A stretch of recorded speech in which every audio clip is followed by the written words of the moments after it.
Hello everyone! Вітаю на своєму каналі. Я впевнений, що ви вже бачили відео про те, як я встановлюю унітаз і розказую, як це робиться, цілий такий тюторіал. Тепер, сьогодні я хотів би розказати про те, як ми встановлюємо в туалетні фланці, toilet flanges. Тобто це частина, на яку зверху встановлюється унітаз, і вже потім все, що зливається в унітаз, далі стікає вниз по трубі через попередньо зроблені комунікації. Ну що ж, давайте починати із вхідних даних, як ми робимо розводку каналізації по квартирі, точніше під квартирою, для того, щоб у квартири зверху все працювало так, як треба. Поїхали! Це стояк каналізації. Кожен унітаз змивається в цей стоячок. Ось, наприклад, унітаз, який стоїть у мене над головою. Буде змиватись через це коліно, потім через то коліно сюди змивається і полетіло вниз. Для вимірювання. Ось там внизу у мене знаходиться таке коліно. І коліно знаходиться під нахилом. Для того, щоб виміряти, я мірюю не всередину. Всередину це заходить на 1,5 інча. Я мірюю не сюди, а сюди, на край. Тож я кладу рівень, опускаю вниз свою рулетку, впираюся в хаб. Можу побачити 13,7/16. Настільки точно мені не треба вимірювати, мені достатньо 13,5. Якщо 13,5 це до ось цього хабу, плюс 1,5 мені треба додати, то це 14,5 плюс половинка залишається 15. Тобто 15 рівно це моє вимірювання від всього рівня до кінця, до ось цього краю. Ось я вже підготував трубу. Коли я вклеїв, труба була довша, потім я поклав рулетку прямо звідси. Це місце, яке стоїть в площині з підлогою. І обрізав на 15. Таким чином у мене зараз виходить рівно під розмір фланців. Окремо додам, що для іншого типу фланців доводиться розбивати під бетон. Береться перфоратор і збивається так по колу, якщо фланець ось тут трошки товстий. Тож, я пройшовся по всім квартирам, все заміряв, довжина фланця, точніше, від площини бетону до внутрішньої частини хабу, там, де труба має закінчитися, все порахував, записав номер квартири, не номер, а довжину, яка буде необхідна, і можна починати клеїти. Для склеювання я використовую спочатку ґрунтовка, потім використовую клей. Клей, який передбачає, що може бути без ґрунтовки, але оскільки ми користуємося ним в різних погодних умовах, коли температура низька, коли не дуже висока, то зазвичай ми постійно використовуємо ґрунтовку для того, щоб забезпечити максимально класне з'єднання, щоб потім не було ніяких протічок.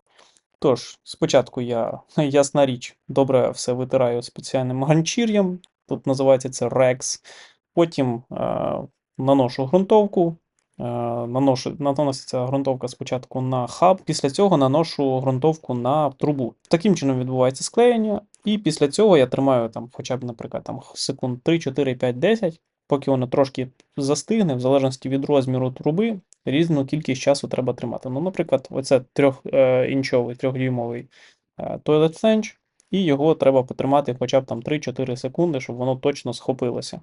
Також це залежить від температури в навколишньому середовищі. Якщо температура висока, якщо це спека, літо, то клей, ґрунт вистигає дуже швидко. Якщо вітряно, також швидко воно все вистигає, треба дуже швидко клеїти.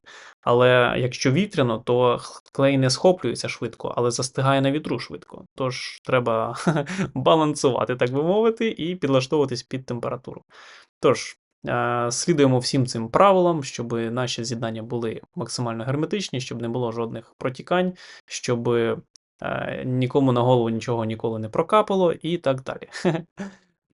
Ну гаразд, а який наступний крок? Після того, як я склеїв такі собі заготовки, там, де труба трошки довша, ніж мені треба, потім я беру ці фланці і вже відповідно до свого списку, до того, як я розписав, в якій квартирі у мене яка довжина фланця. І якщо є, наприклад, фланці, які мають бути зі зміщенням, ексцентричні, такі, як ви зараз бачите на відео, то там у мене прямо на цьому аркуші має бути помітка, що саме в цій квартирі має бути ексцентричний фланець. Це робиться в тій ситуації, якщо трохи хтось десь колись не прогадав, чи точніше не вгадав з розмірами, і трошки воно все не сходиться. Коли, наприклад, якщо б був звичайний фланець, то відстань від стіни до унітазу буде менше, ніж мінімальна, то в такій ситуації нам доводиться зробити невеличке зміщення. Це стається час від часу, ну, по різним причинам. Тут нема прям якоїсь там вини когось конкретного. Просто постійно якісь зміщення відбуваються. Стіни постійно трошечки правіше, лівіше ходять відносно до труб, відносно до наших отворів в перекриттях, і це нормально теж. Тож, на кожному фланці я виміряю необхідний розмір для певної квартири, ставлю таку очевидну позначку, щоб я точно відрізав саме там, де треба, роблю її максимально рівною, тому що тут я намагаюся бути дуже-дуже точним до розміру. На самому фланці зразу пишу, до якої квартири він стосується, так мені буде легше їх рознести по квартирам. І яка довжина самого фланця, тому що в кожній квартирі може бути як мінімум 2 унітази, наприклад. Після цього я спокійно його вкладаю в спеціальне місце для порізки. В моїй ситуації це спеціальне моє сантехнічне відро, яке я використовую вже скільки 2 роки. І дерев'яний стенд, який я спеціально сам собі зробив, скрутив для того, щоб воно мені зробило таку саму висоту, як саме відро, і мені було б зручно різати на цих 2 опорах. Труби будь-якої довжини я ріжу і маленькі, і великі діаметри інколи доводиться різати, і щоб мій різ був рівний, чіткий, і щоб труба була зафіксована, я використовую ці 2 опори. Як на мене, це прикольно. Ну і як мінімум, мої відрізи, так би мовити, зазвичай доволі рівні. Також я маю певну свою власну особисту технологію, як я ріжу, як я рухаю самою пилою. До речі, ця пила, це називається Созо в Канаді. Українською це буде сабельна пила. І її тут широко використовують на північноамериканському континенті саме для труб, саме для сантехнічних цілей. Мені це спочатку було дуже дивно, але з часом я звик і зацінив, і зараз СОЗО – це мій інструмент на кожен день. Навіть частіше, ніж шурік чи ніж перфоратор, я використовую саме СОЗО. Після цього, як я відрізав всі свої фланці, я маю зачистити край труби, зняти фаску таким собі рімером. Це можна робити руками, ось так як я зараз тисну на цей фланець, на трубу зверху тисну і кручу його по кругу. Тобто рімер своїм маленьким лезом знімає фасочку і робить край труби закругленим. Після цього склеювання буде максимально адекватне, я б сказав. Так от, зробив я всі ці заготовки на цілий поверх, ну або в моєму випадку на півповерха, і пішов розносити. Розніс по кожній квартирі. Ось, наприклад, приходжу в квартиру, знаю, що тут у мене 2 унітази в цю квартиру йдуть, знаходжу необхідний з правильним розміром туалетний фланець, заготовочку, достаю заглушку, яка постійно тут знаходилась, для того, щоб інші будівельники та і наші теж не натрусили туди сміття. Тож я достаю цей шмат труби із заглушкою і замість нього вставляю вже заготовлений фланець, який потім буде приклеєний з-під низу. Ким? Звісно ж, мною. Зазвичай цю роботу виконує 2 людини. Одна людина зверху стоїть і коли необхідно, тримає цей фланець піднятим для того, щоб людина, яка знизу на драбині стоїть, могла нанести праймер, тобто ґрунтовку всередину коліна, і могла загрунтувати трубу, яка звисає знизу, точніше зверху вниз зі стелі, і цей фланець має хтось тримати там зверху, щоб він не заважав. Потім працівник, який знизу, також наносить клей, починає рухати цей туалетний фланець вниз, тобто наставити його всередину коліна, і вже потім той працівник, який зверху стоїть на поверх вище, розуміє, що вже пішов процес склеювання, він стає своїми ногами зверху на цей фланець, тисне своєю вагою, а працівник, який знизу, робить своєю рукою опору для коліна, тобто, щоб коліно вниз не просто піддалося під тиском зверху, але щоб воно було ще склеєно максимально щільно один до одного, щоб не було зміщення в нахилу труби через те, що зверху просто надавили, але не дали протидію. Тож, зазвичай це виконується 2 працівниками, але в моїй ситуації я сказав, що в принципі я то знаю, як зробити це самостійно, і оскільки всі були зайняті на той момент, а треба було завершувати цей етап роботи, то я взявся робити це самостійно. Зараз я, мабуть, взявся би знов це робити, але б вже не так сильно поспішав, тому що тут я намагався це зробити дуже ефективно, швидко і всяке таке інше. І через це, після цього, мої руки трошки розтягнулися. Ну, не так сказати, що вони на 2 метри тепер тягнуться, але зв'язки вже деякий час після цього, так би мовити, ниють, підболюють. Тож наступного разу, якщо я буду саме таким чином клеїти, а не буду брати собі якогось помічника, щоб він зверху ставав на фланець, то я буду просто більш обачним, мабуть, і уважним для свого тіла, чи що. Ну, щось таке. Тож, я надягнув Riser Clamp, тобто хомут, який тримає при вертикальному положенні труби. Я надягнув його на трубу, яка приходить зверху від фланця. Таким чином, я зможу тримати під контролем цю трубу. Також я взяв свій огризок рулетки, який у мене колись був, і, точніше, моя рулетка, яка потім зламалася. Тож, я взяв цей шматок рулетки, відміряв 1,5 інча, щоб точно знати, де у мене закінчиться з'єднання. І таким чином, після цього я вільно собі приклею, знаючи, що мій Riser Clamp, мій цей тримач цієї труби, він не буде занадто близько до коліна, і що я сам собі не зроблю незручностей. Після цього я його знімаю, підрівнюю, загладжую цей клей, щоб воно було з'єднано максимально щільно, щоб запобігти будь-яким, як то правильно сказати, негерметичностям, хай буде так, і підчищаю клей ганчір'ям вже потім просто по колу, для того, щоб не було зайвих потьоків.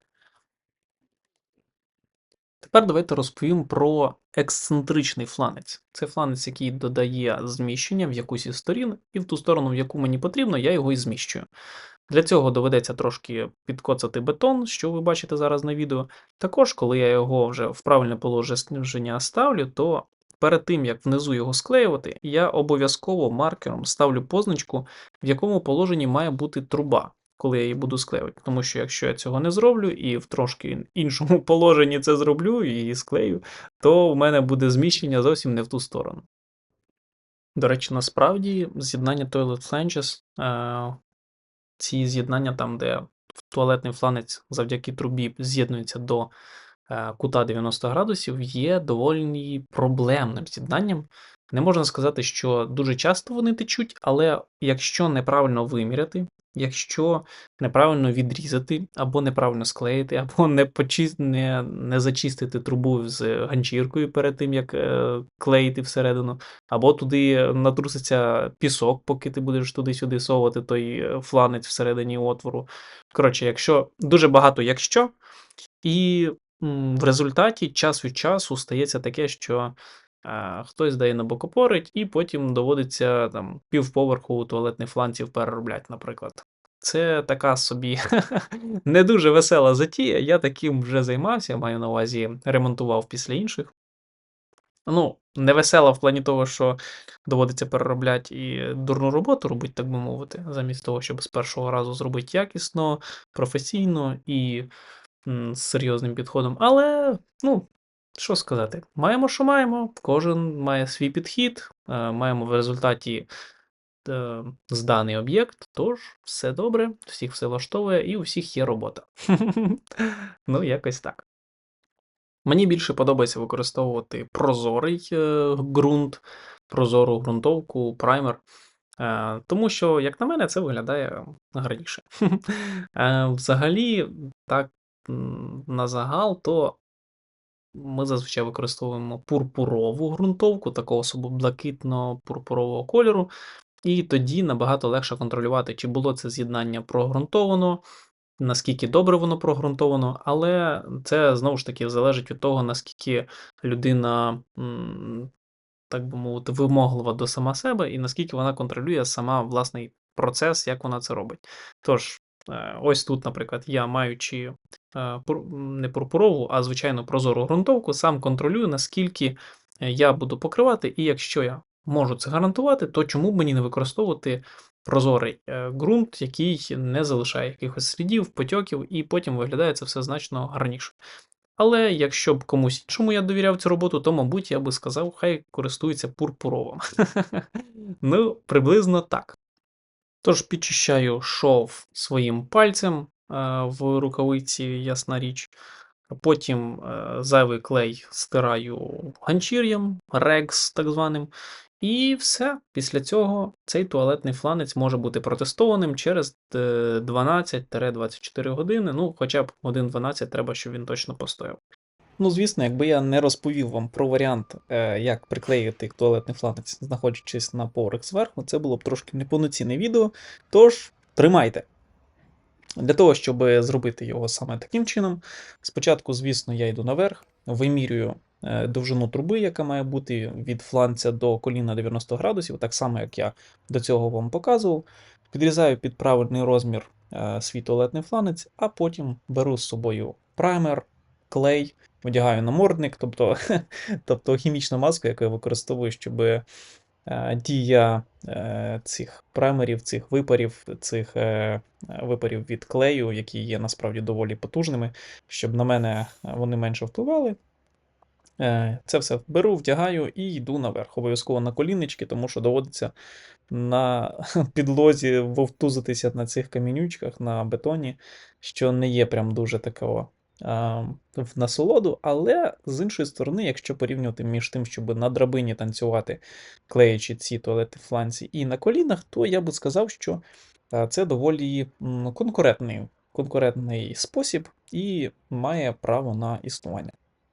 Єдине, що маю зазначити, що саме в такому будинку ми можемо клеїти, знаходячись на поверх зверху, оскільки отвір в бетоні в цьому будинку і при такому методі будування є просто суцільним, немає нічого в бетоні, ніякого рукава, так би мовити, ніякої гільзи там не знаходиться. Якщо ми встановлюємо інший тип рукавів, які не просто вибиваються з бетону, а залишаються там на постійно, і вже мають пожежозахисне кільце, яке розширюється у випадку пожежі, то в такій ситуації ми не зможемо клеїти отак, як я зараз показую, з поверху наступного на поверх вниз, тому що гумка, яка є частиною цієї пожежного кільця, так би мовити, вона би просто зняла весь цей клей. Тому було б неможливо приклеїти в такому методі. Але оскільки саме в цьому будинку, в цій будівельній компанії ми використовуємо інший тип гільз, так званих, то я можу піти на поверх зверху і приклеїти. І ось так вже виглядає приклеєний туалетний фланець. Він має бути повністю в площині з бетоном, не має танцювати, не має бути трошечки вище. Так от, пам'ятаєте моє відео про те, як встановлювати унітаз? Якщо ви його не дивились, обов'язково подивіться, на нього буде посиланнячко в кінці цього відео. Тож, в кінці, після того, як ми зробили всю розводку сантехніки, каналізації, ясна річ, вода, приходять інші працівники, виконують свою частину роботи, і в результаті ми маємо завершування, таке собі фінішна сантехніка, коли ми маємо прийти, встановити унітази, умивальники, підключити всі інші прилади, які мають бути підключені. І ось ця фаза, це вже є фініш. На даний момент про фініш я вам не буду багато всього розказувати. Будь ласка, Переходьте на інші відео, там у мене є ще багато чого цікавого. І буде ще більше. До речі, тож, якщо ви не підписані, обов'язково підпишіться на цей канал. Вам ця підписка дорого не коштує. Я випускаю свої відео не надто часто, тож я не буду вам набридати своїми відео, а ви зможете мені таким чином допомогти розвивати мій канал, підтримати мене. І я сподіваюся, що вам було цікаво тут на моєму каналі. Якщо ви дочекались до кінця, то я дуже в це вірю. Дякую вам всім, що завітали на мій канал. Дякую за перегляд. І пишіть в коментарях ваші запитання, поради, занепокоєння, можливо, або просто натхнення. І я буду радий читати ваші коментарі, відповідати на них. І зустрінемося вже в новому відео. Тож, побачимося. На все добре. Па-па.